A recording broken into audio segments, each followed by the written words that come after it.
बड़ी मढ़िया रेपरा से श्रीमद् भागवत कथा की कलश शोभा यात्रा का हुआ भव्य शुभारंभ।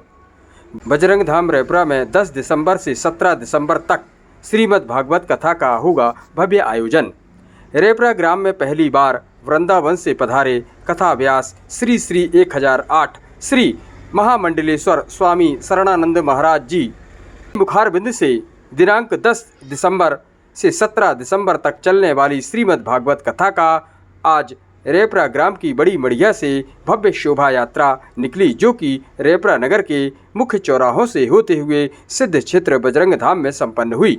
शोभा यात्रा का जगह जगह लोगों ने तिलक बंधन कर भव्य स्वागत किया। तत्पश्चात शोभा यात्रा सिद्ध क्षेत्र बजरंग धाम में संपन्न हुई और कथा के प्रथम दिवस कथा व्यास श्री श्री 1008 श्री महामंडलेश्वर स्वामी शरणानंद महाराज जी ने बताया कि भागवत कथा परमात्मा का अक्षर स्वरूप है, जो हृदय को जगाती है और भगवान के प्रति प्रेम उत्पन्न करती है। यह देवताओं को भी दुर्लभ है। वहीं आगे रेपरा ग्राम के एवं क्षेत्रवासियों से डॉक्टर कवि राजीव खरे एवं एडवोकेट ध्रुव लोधी ने अपील करते हुए कहा कि ऐसा मौका रेपरा वासियों को पहली बार मिल रहा है, जब हमें वृंदावन से पधारे महामंडलेश्वर जी की कथा का रसपान करने का सौभाग्य प्राप्त हो रहा है। अतः अधिक से अधिक संख्या में भागवत कथा का रसपान करने के लिए सिद्ध क्षेत्र बजरंग धाम रेपरा में दोपहर 2 बजे से अवश्य पधारें। रेपरा से कैलाश सेन की रिपोर्ट।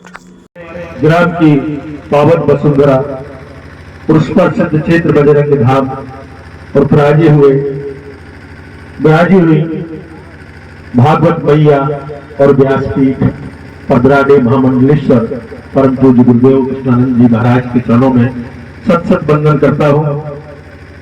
मैं जरूर थोड़ा सा कहना चाहूंगा कि कम प्रचार और संपर्क में जब कथाएं होती हैं तो लोग जरूर नहीं पाते, जिसका हमें बहुत अफसोस होता है कि ऐसी देश की विभूतियां इस ग्राम में पधारती हैं जिनकी चरण रज से हम सबका कल्याण होता है, किंतु हम उस हृदय से, उस मन से, उस प्रेरणा से समर्पित नहीं हो पाते। ये हमारा एक दुर्भाग्य भी कहें या हमारी वेदना कहें या हमारे मनोविकार कहें।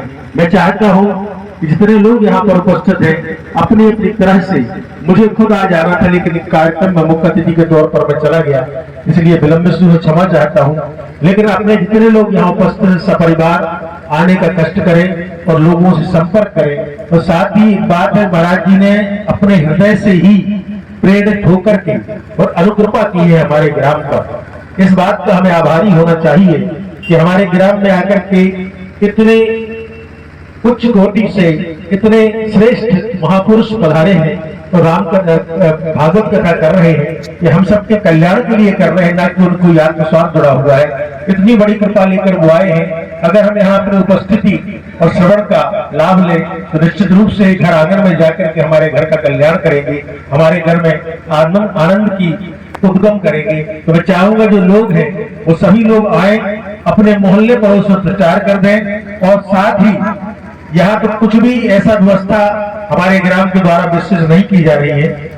मैं चाहूंगा अपनी शक्ति के अनुरूप तन मन धन जिसका आप अर्पण कर सके आवश्यक रूप से करें। ऐसा ना हो कि महाराज जी के लगे कि रेपरा जैसे नगर में आकर के हमें ये हुआ कि ना हम मतलब कुल मिलाकर के उनका ही न जाए। इसलिए हमें लगता है कि हमें प्रयास करना चाहिए कि हम ग्राम में सब लोगों से संपर्क करें, थोड़ा थोड़ा आकर के उपस्थिति पहले दें, उसके बाद में अपना अर्पण दें। मेरी ये आप सबसे बहुत बहुत कामना है। मैं भी अपने तरह से प्रयास करूंगा और सारे लोगों को प्रेरित करूंगा कि वो कथा में उपस्थित हो। ये अद्भुत क्षण है। और एक बात ये भी रहती है, महाराज जी यहाँ बैठे हुए हैं, ज्यादा गहरी बात नहीं बोलता, कि सबको ईश्वर के सानिध्य का, प्रवचन का, सद्वचनों का, ऋषियों का सत्संग मिलना संभव हुआ नहीं करता है। वो भाग्यशाली लोग होते हैं जिनको ये रजकण मिल जाते हैं, जिनको ये कथा के शब्द मिल जाते हैं, जिससे आत्म कल्याण होता है। तो वो लोगों को छोड़े जिन तक यह प्रेरणा ईश्वर के द्वारा ही नहीं पहुंच रही है। हम मानव जीवन में अपने मन को प्रेरित कर सकते हैं, उस मन के द्वारा आ सकते हैं। मेरी बहुत बहुत शुभकामनाएं आप सबको है, इस कथा का लाभ लें, लेकिन तो ग्राम में अवश्य चर्चा करके लोगों को लाएं और जो बन सके वो सहयोग करें, और नहीं तो उपस्थिति का सहयोग दें, ताकि ये न लगे कि धर्म नगरी है। यहाँ रामचरितमानस का होता है, रामलीला होती है, नित्य प्रति कार्यक्रम होते हैं। किंतु हम ऐसे कार्यक्रमों में पूर्णतः उपस्थित नहीं होते। मैं चाहूंगा माताएं बहनों को लेकर आए और सभी ग्रामवासियों प्रचार प्रसार करें, ताकि कम से कम प्रभु जो विराजमान है व्यासपीठ पर, वो अपने हृदय में इस गांव से आत्म आनंद लेकर को जाएं, ताकि उनके रोम रोम से आशीर्वाद हमें मिले और हमारे जीवन का कल्याण हो। राधे राधे। सामने विराजमान गुरुदेव को प्रणाम करता हूँ, इस गांव की जनता जनार्दन को प्रणाम करता हूँ। और ये धार्मिक आयोजन हम सब के बीच में आज से प्रारंभ हुआ है, इसमें सभी को बढ़ चढ़कर हिस्सा लेना है, वो गुरुदेव का आशीर्वाद प्राप्त करना है और भगवत कथा का सानिध्य हमें जो मिल रहा है उससे अपने जीवन को पवित्र करना है, ऐसा मेरा सबसे आग्रह है। और सब लोग कल से कथा के समय पर निश्चित रूप से अपने परिवार सहित उपस्थित होंगे, ऐसा सबसे आग्रह है। बोलिए भगवत भगवान की